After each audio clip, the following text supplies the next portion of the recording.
And here in Germany, dozens of protests against coronavirus restrictions took place in several cities on Monday night. There were a large number of arrests in the city of Erfurt. Several police officers were injured when they were attacked with bottles and fireworks. The protests, which for the most part are illegal, have become more militant in recent weeks.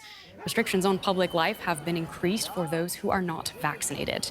Plans by Germany's new government to introduce mandatory vaccinations for certain workers have further incensed the protesters. So for more on this, we're joined by political correspondent Hans Brandt from our parliamentary studio here in Berlin. Hans, how significant are these protests, and do we know who the organizers are? Well, we have to say that it is a very small minority in German society that attends these protests, and also a small minority of people that are in fact against vaccinations, against these restrictions. But still, they are very loud, they are very noticeable, and they do take place all across the country. There were really dozens of protests last night, ranging from a couple of hundred people to a couple of thousands in several cities, especially in eastern Germany. And they have become more militant. There have been recent protests with torches that were lit in front of the residences of, for instance, the health minister in the eastern state of Saxony. So some of the politicians involved have been attacked almost personally.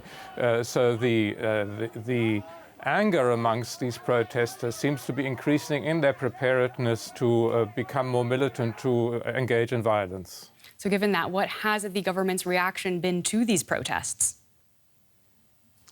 Well, there has been an increase in police controls. In the past, these protests have been not prohibited, but the attempt has been to allow them to take place without any significant incidents. Nowadays, in various regions, there is an attempt actually to stop them and to arrest more people, especially in the light of the fact that extreme right-wing groups are increasingly participating in this and calling for violence. There's also some concern in government about the Telegram messenger service. This is a service that is used, that has open groups that are used for organizing these protests, mainly by the far right-wing or the right-wing populist Alternative for Germany party. And there's an attempt to try and control these groups, but the messenger service is based in the United Arab Emirates, and it's very difficult actually to get hold of them. Hans Brandt, thank you so much for that update.